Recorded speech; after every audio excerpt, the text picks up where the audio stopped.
नमस्कार and I welcome you all to world affairs. मैं हूं प्रशांत धवन। नाउ आज से एक हफ्ते पहले किसने सोचा था कि पाकिस्तान और ईरान एक दूसरे पे अटैक कर रहे होंगे, मिसाइल्स गिरा रहे होंगे और इंडिया वर्बली बैक करेगा ईरान को। और आज के समय यही हो रहा है। यहाँ पर आप देख पाएंगे आर्टिकल। बाय द वे देखो, अ, अभी रिसेंटली दो मेजर डेवलपमेंट्स हुई हैं। पहली तो ये कि इंडिया ने ईरान का जो स्ट्राइक है पाकिस्तान पे, जो ईरान ने एयर स्ट्राइक्स करी है पाकिस्तान की धरती पर, बलूचिस्तान पर आतंकवादियों के अगेंस्ट, उस पर इंडिया ने कंप्लीट 100% बैकिंग दी है ईरान को। ये कहा है कि हम समझ सकते हैं कि ईरान ने ये सब क्यों किया है। सेकंड मेजर डेवलपमेंट ये है कि पाकिस्तान ने वापस ईरान को बॉम्ब कर दिया है। जी हाँ, इसके बारे में मैं एक अलग से वीडियो आपको ले इसके बारे में मैं एक अलग से वीडियो बनाऊंगा, क्योंकि वहां पर कई इंपॉर्टेंट पॉइंट्स है। वो एक अलग वीडियो में आपको समझ में आ पाएंगे, कुछ ही घंटों में वो वीडियो आपको मिल जाएगी। बट मैं आपको ये बता रहा हूँ कि जो आज के समय हो रहा है ना, पिछले एक दो हफ्तों में किसी ने भी नहीं सोचा था कि सडनली चीजें इतनी ज्यादा चेंज हो जाएंगी। और यहाँ पे आप देख पाओगे, ईरान ने जैसे ही पाकिस्तान पे अटैक किया और पाकिस्तान ने इसका प्रोटेस्ट किया कि जी आपने अटैक क्यों कर दिया हम पे, हमारी धरती, हमारी सॉवरेनिटी कहाँ गई, आप हमसे बिना पूछे मिसाइल कैसे मार सकते हो हमारी धरती पर।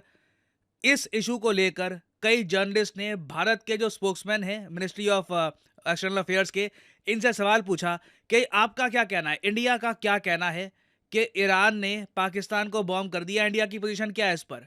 तो इंडिया का रिस्पांस ये मैं आपको दिखा देता हूं, यहां पे आप देख पाएंगे। भारत ने सबसे पहले ये कहा कि जो ये मैटर है ना आज के समय, जो ईरान पाकिस्तान के बीच में हो रहा है, ये इन्हीं दो कंट्रीज का मैटर है, ये आपस में रिजॉल्व करेंगे।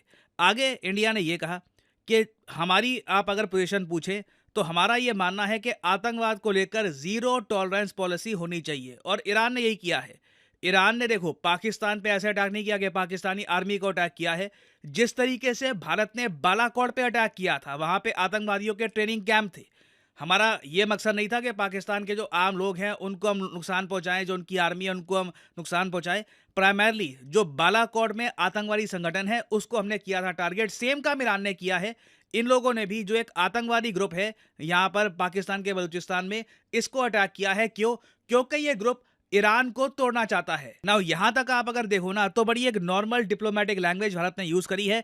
मगर जो आखिरी लाइन है, मैं एक्चुअली देख रहा था कई जो अमेरिकन जर्नलिस्ट हैं, फॉर एग्जांपल डेरेक ग्रॉसमैन, यहां पे आप देख पाएंगे, ये भी कह रहे हैं कि जो आखिरी सेंटेंस है ना, इंडिया को ऐड करने की आवश्यकता नहीं थी मगर हमने ऐड किया एक मैसेज सेंड करने के लिए पाकिस्तान को। नहीं तो यूजुअली कंट्रीज यहीं पर रुक जाती है।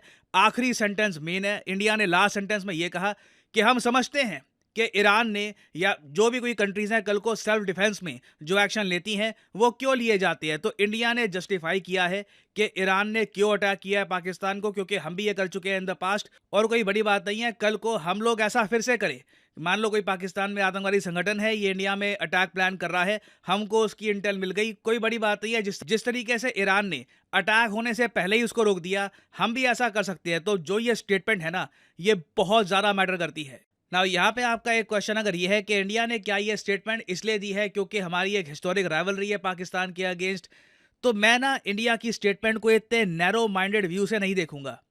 आपको यहाँ पर यह भी नोट करना होगा कि ईरान हमारे लिए आज के समय बहुत ही ज़्यादा इंपॉर्टेंट देश बन चुका है, क्योंकि ईरान के जरिए ही रिपोर्ट्स आ रही है, कई इंडियन मीडिया आउटलेट्स ने इसको रिपोर्ट किया है कि इंडिया ईरान के जरिए ही नेगोशिएट कर रहा है डिप्लोमेटिकली कि भारतीय जो शिप्स हैं इन पर रेड सी के आसपास अटैक ना हो। यहाँ पे आपको पता होगा ये जो रेड सी है, यहाँ पे कई जो इंडियन ओरिजिन की शिप्स हैं इन पे भी अटैक हुए हैं, कई मिसाइल गिराए गए हैं उन पर। ये सब कर रहा है हूती रिबेल्स। हूती रिबेल्स माना जाता है कि बहुत हद तक फंडेड है बाय ईरान। तो रिसेंटली जयशंकर साहब गए ईरान में, हमने कैटेगोरिकली ईरान को कह दिया हम बर्दाश्त नहीं करेंगे कि हमारी शिप पे अगर अटैक होता है। ईरान ने हमारी बात को समझा और उसके बाद ईरान ने काफ़ी एक्शन लिए भी हैं। और अब पॉसिबिलिटी है कि हूती रिबेल्स एक्स्ट्रा केयरफुल रहेंगे इंडियन शिप्स को लेकर, क्योंकि वैसे मैं आपको बता दूं अभी रिसेंटली न्यूज आई है, यूएसए ने हूती रिबेल्स को एक आतंकवादी संगठन डिक्लेयर कर दिया है। इस पे यहाँ पे आप देख पाएंगे आर्टिकल, हूती रिबेल्स ने फिर से यूएस शिप को हिट किया है, यूएस कार्गो शिप को हिट किया है after redesignation as a global terrorist. ये इनकी हुई है रीडेजिग्नेशन। एक टाइम पर हूती रिबेल्स को आतंकवादी माना जाता था, फिर इनकी डेजिग्नेशन हटा दी गई, अब इनको फिर से एक आतंकवादी डिक्लेयर किया गया है। इंडिया अभी तक ना ऐसे किसी मूव पर नहीं कूदा। इवन दो हूती रिबेल्स की तरफ से अटैक्स हुए हैं इंडियन शिप्स पर भी, इंडिया ने अभी के लिए धैर्य बनाया हुआ है। हम ईरान से बातचीत कर रहे हैं, कोशिश कर रहे हैं कि एक कोऑपरेटिव तरीके से शिप्स सेफ रहे। नहीं तो देखिए यूएसए जो कर रहा है कि बस बॉम्ब करते रहो और लड़ाई आगे और बढ़ाते रहो, उससे कुछ समाधान निकलने नहीं वाला, उससे पीस की तरफ दुनिया नहीं जाएगी। तो इंडिया ने बहुत ज़्यादा सोच समझकर ईरान के साथ कोऑपरेशन यहाँ पे स्टार्ट करी है। और बहुत ज़्यादा ऑब्वियस बात है कि ईरान पाकिस्तान कॉन्फ्लिक्ट के बीच में इंडिया ईरान के समर्थन में बात करेगा। ना मैं कुछ ही घंटों में एक और वीडियो आपके लिए लेके आऊँगा, वहाँ पे मैं आपको बताऊँगा कि पाकिस्तान ने ईरान पे जो अटैक किया है उसकी क्या डिटेल सामने आई है और किस ऑपरेशन के अंडर पाकिस्तान ने ये सब किया है, और क्या एक पॉसिबिलिटी है कि एक लार्जर कॉन्फ्लिक्ट हो सकती है पाकिस्तान और ईरान की। क्योंकि ईरान में तो जो इनकी सरकार है ये अपने रेवोल्यूशनरी गार्ड से बातचीत कर रही है, आपस में डिस्कशन चल रहे हैं कि कैसे पाकिस्तान को रिटेलिएट करें। ऑलरेडी पाकिस्तान ने अपना जो एम्बेसडर है ईरान में ये वापस बुला लिया है, और जो ईरान का एम्बेसडर था पाकिस्तान में उसको बाहर निकाल दिया है। तो मैं आपको बता दूं सिचुएशन ईरान और पाकिस्तान की खराबी होने वाली है। इससे रिलेटेड जो भी अपडेट्स आएंगी मैं उसके बारे में आपके लिए वीडियोस बनाता रहूंगा। और फाइनली यहाँ पर मैं ये भी ऐड कर दूं कि आज आखिरी दिन है अनअकैडमी की मेगा सेल का।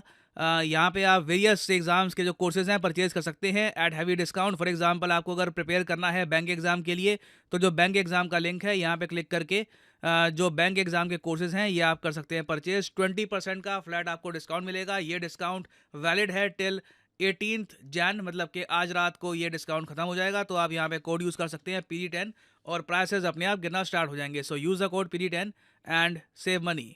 इसी नोट के साथ ये है वीडियो का। Thank you for listening and as I always say, may the gods watch over you.